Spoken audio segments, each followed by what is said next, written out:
तर संतोष देशमुख यांच्या हत्येच्या निषेधार्थ आणि आरोपींना लवकरात लवकर फाशीची शिक्षा मिळावी या मागणीसाठी मराठा क्रांती मोर्चा यांच्या वतीने बारामतीमध्ये सर्वपक्षीय जनाक्रोश मोर्चा काढण्यात आला आणि या मोर्चामध्ये देशमुख कुटुंबीय सुद्धा सहभागी झालं होतं आणि यावेळी स्टेजवर धनंजय देशमुख यांना अश्रू अनावर झाल्याचं बघायला मिळालं। कोणी दुसऱ्यासाठी कधी पाऊलच उचलणार नाहीये, म्हणून माझी विनंती आहे, माझ्या वडिलांची जी हत्या झाली आज, खरंच माझ्या वडिलांनी म्हणजे माझे वडील जरी यांनी माझ्या वडिलांचा आणि आमच्या कुटुंबाचा जरी हात यांनी तोडले असतील, पण खरंच मी महाराष्ट्राचे आणि पूर्ण भारताचे आभार मानते। त्यांनी सगळीकडून आम्हाला या कुटुंबाला, देशमुख कुटुंबियाला नाही तर देशमुख या मसाजोगला यांनी तुम्ही सर्वांनी हात दिलाय, तर त्याच्यामुळेच हा न्यायाचा लढा पुढे आलाय।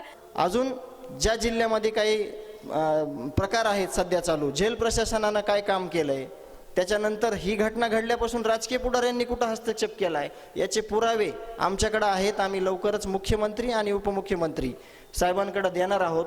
ज्या गोष्टीचा हस्तक्षेप या प्रकरणात होतंय, उपमुख्यमंत्री साहेब त्या गोष्टी तुम्ही काढून टाका, तुमचं काही नुकसान होणार नाही ह्याची शाश्वती मी तुमच्या सगळ्यांच्या वतीनं देतो। तुम्ही सगळ्या ज्या घाणेरड्या गोष्टी आहेत त्या काढून टाका।